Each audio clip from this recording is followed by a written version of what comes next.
আসসালামু আলাইকুম। সুপ্রিয় শিক্ষার্থী, আমার চ্যানেলে আসার জন্য আপনাদেরকে অনেক অনেক শুভেচ্ছা ও স্বাগতম। তো ভিউয়ার্স, আজকে মাইক্রোসফট এক্সেল প্রোগ্রামের পার্ট 52 তথা পিভট টেবিল টুলসের অপশনস ট্যাবের পিভট চার্টের ক্ষেত্রে ব্যবহৃত ডিজাইন মেনুর ডেটা গ্রুপের সকল বিষয় নিয়ে আলোচনা করব। আপনি যদি আমার আগের ভিডিওগুলি না দেখে থাকেন তাহলে অবশ্যই দেখে নেবেন। দেখার জন্য যে কোনো একটি ব্রাউজারে ঢুকে ইউটিউবে এসে সার্চে যদি লেখেন এম ডিজিটাল চ্যানেল, তাহলে আমার এরকম একটি ডিসি লোগো দেখতে পাবেন। উক্ত লোগোতে ক্লিক করলে আমার এই চ্যানেলের ভিতরে নিয়ে আসবে। সেখানে আপনি এই ভিডিওসে ক্লিক করে আপনি আমার সকল ভিডিও পেয়ে যাবেন। আর এই ভিডিওর আই বাটনে ক্লিক করেও আপনি আমার আগের পর্বটি দেখে নিতে পারেন। চলুন কথা না বাড়িয়ে কাজ শুরু করা যাক। তো আমি আগে থেকে এক্সেল ফাইলে কিছু কাল্পনিক ডাটা লিখে রেখেছি যাতে ভিডিওর লেন্থ কমানো যায়। উক্ত এক্সেল ফাইলে আমরা ডাবল ক্লিক করে ফাইলটিকে ওপেন করলাম। তো প্রথমে আমরা এই ডাটা সোর্স ফাইলে একটি পিভট চার্ট তৈরি করে তারপরে আমরা এই দুটি অপশনের অ্যাপ্লাইটি দেখব। তো সেটি করার জন্য প্রথমে আমরা এই ডাটা সোর্স টেবিলে একটা ক্লিক করে এখান থেকে ইনসার্ট ক্লিক, এরপর পিভট টেবিল ক্লিক, আবার পিভট টেবিলে ক্লিক করলে এরকম একটি ডায়লগ বক্স আসবে। আসলে এখানে নিউ ওয়ার্কশিট সিলেকশন অবস্থায় আমরা যদি ওকে করে দেই তাহলে এরকম একটি পিভট টেবিল আসবে। আসলে এখান থেকে আমরা সেলসম্যানকে রো লেভেলে নিয়ে আসলাম, আইটেমকে নিয়ে আসলাম কলাম লেভেলে, সেলস টাকাকে নিয়ে আসলাম ভ্যালুসে এবং ডিস্ট্রিক্টকে নিয়ে আসলাম আমরা রিপোর্ট ফিল্টারে। এরপর আমরা যদি এই পিভট টেবিলে একটা ক্লিক করি তাহলে দেখেন উপরের দিকে পিভট টেবিল টুলস ট্যাবের অধীনে রয়েছে অপশনস এবং ডিজাইন মেনু। অপশনসে ক্লিক করে এখান থেকে আমরা পিভট চার্টে ক্লিক, এরপর আমরা এখান থেকে একটি ডিজাইন আমরা চুজ করে এখান থেকে আমরা ওকে করে দিলাম।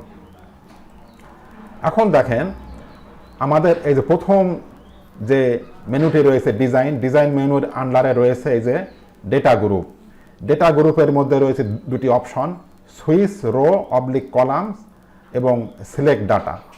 তো এখন এটি হাইড অবস্থায় রয়েছে, অর্থাৎ আমাদের এখানে যে পিভট চার্টটি এসেছে এই পিভট চার্টে কিন্তু এটির অ্যাপ্লাই দেখানো যাবে না। এটি আমাদেরকে একটি নর্মাল চার্টে গিয়ে আমরা এটি দেখাতে পারি। তো সেটি করার জন্য সাপোজ আমরা এই শিট ওয়ানে আসলাম। শিট ওয়ানে এসে আমরা এখান থেকে সাপোজ এই দুটি কলামকে আমরা সিলেকশন করে এখান থেকে আমরা ইনসার্ট ক্লিক, এখানেও রয়েছে দেখেন কলাম, লাইন, পাই, বার, এরিয়া, স্ক্যাটার, আদার্স। সাপোজ আমরা এখান থেকে কলামে ক্লিক করলাম, কলামে ক্লিক করার পর এখান থেকে একটি ডিজাইন আমরা চয়েস করলাম, চয়েস করলে আমাদের এখানে এই চার্টটি চলে আসলো।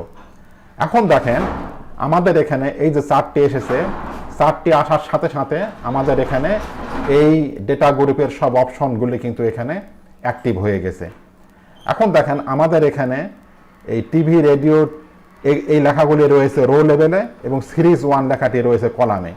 এখন যদি আমরা এই সুইচ রোতে যদি ক্লিক করি তাহলে এটি কলামে যাবে। এখানে যদি আমরা একটা ক্লিক করি তাহলে দেখেন এটি কলামে চলে আসলো এবং সিরিজ ওয়ানটি রোতে আসলো। এখন যদি আমরা এই সুইচ রো কলামে ক্লিক করি তাহলে দেখেন আমাদের এটি পূর্বের নাই টিভি, রেডিও, টিভি এটি রোতে আসবে আর কলামে যাবে হলো সিরিজ ওয়ান। এখন আমরা এর পরের বিষয়টি দেখব। এর পরের বিষয়টি হলো সিলেক্ট ডাটা। আমরা যদি এই সিলেক্ট ডাটাতে ক্লিক করি তাহলে এরকম একটি ডায়লগ বক্স আসবে। আসলে দেখেন প্রথমে রয়েছে চার্ট ডাটা রেঞ্জ। আমরা যে ডাটা রেঞ্জটি নির্ধারণ করেছি সেটি হলো এই এখানে দেখেন C5, আমাদের এই যে সি কলামের 5 এখান থেকে শুরু হয়েছে এবং ডি কলামের 11, এই যে ডি কলামের 11 এসে কিন্তু আমাদের এই সেলটি কিন্তু শেষ হয়েছে। আমাদের রেঞ্জটি এভাবে দেখিয়েছে এবং দেখেন উপরের দিকে রয়েছে সুইচ রো অবলিক কলাম। এখন এখানে আমরা যদি ক্লিক করি তাহলে কিন্তু এটি সুইচ হয়ে এটি বাম দিকেরটি ডান দিকে যাবে এবং ডান দিকের অংশ কিন্তু বাম দিকে আসবে। যদি আমরা এখানে সুইচে ক্লিক করি তাহলে দেখেন এটি কিন্তু বামে আসলো, আবার এখানে আমরা ক্লিক করলে এটি কিন্তু ডানে যাবে এবং এখানেও কিন্তু আমাদের চেঞ্জ হচ্ছে। দেখেন এখানে যদি ক্লিক করি তাহলে এভাবে করে এখানে আমরা চেঞ্জ করতে পারি। এখন আমরা দেখব তার নিচের দিকে রয়েছে অ্যাড, এডিট, রিমুভ। তো সাপোজ আমরা যদি এখানে কোনো কলামকে আমরা অ্যাড করতে চাই, যেমন আমরা এখানে নির্ধারণ করেছি এই দুটি কলাম। এখন আমরা যদি ডেট কলামকে আমরা অ্যাড করতে চাই তাহলে আমরা এখানে অ্যাডে ক্লিক করব। অ্যাডে ক্লিক করার পরে এই সিরিজ নেমের এখানে আমরা লিখে দেবো সাপোজ ডেট, DATE, ডেট লিখলাম। এবং এই সিরিজ ভ্যালুসের এখানে আমরা এটিকে মুছে দিয়ে আমরা এখান থেকে ডেটের এই রেঞ্জগুলিকে আমরা নির্ধারণ করে দিলাম। দেওয়ার পর আমরা যদি ওকে করে দেই তাহলে দেখেন আমাদের এখানে কিন্তু এই ডেটটি কিন্তু চলে এসেছে। এই যে এখানে ডেট এসেছে এবং আমাদের এখানেও কিন্তু আমাদের এই পিভট চার্টেও কিন্তু ডেটটি এসেছে। এখন আমরা চাইলে কিন্তু এটিকে আবার আমরা রিমুভ করতে পারি। তো এটি সিলেকশন অবস্থায় আমরা যদি রিমুভে ক্লিক করি তাহলে দেখেন আমাদের এটি কিন্তু এখন এখান থেকে রিমুভ হয়ে গেছে। তা এখন আমরা দেখব হলো এডিটের কাজ। তো সাপোজ আমরা এখান থেকে একটা ক্লিক করলাম, ক্লিক করার পর আমাদের এখানে অনেকগুলি আইটেম রয়েছে। সাপোজ আমি এখান থেকে টিভিকে সিলেকশন করলাম। টিভি দেখেন আমাদের এখানে যে প্রথম যে টিভিটি রয়েছে এখানে দেখেন টিভি রয়েছে 40,000। এখানে দেখেন টিভি দেখেন নীল কালার হয়ে আছে, এটি 40,000-এর গ্রাফে দেখাচ্ছে।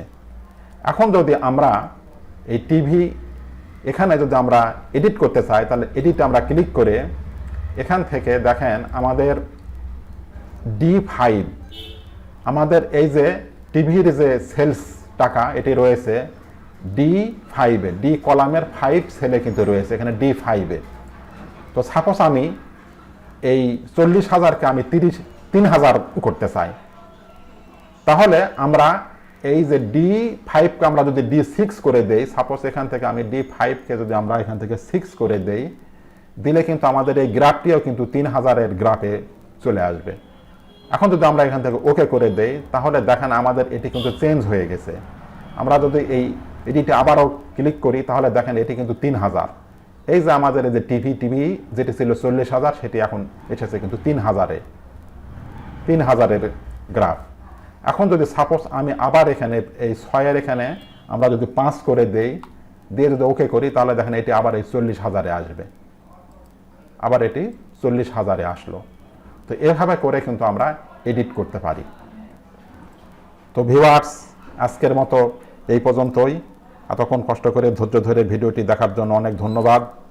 ভিউয়ার্স আপনি যদি আমার চ্যানেলে নতুন হয়ে থাকেন তাহলে পরবর্তী ভিডিওগুলি পাওয়ার জন্য চ্যানেলটি অবশ্যই সাবস্ক্রাইব করে পাশে থাকা বেল বাটনটি অন করে দেবেন, তাহলে আগামী ভিডিওগুলি আপলোড করার সাথে সাথে পেয়ে যাবেন।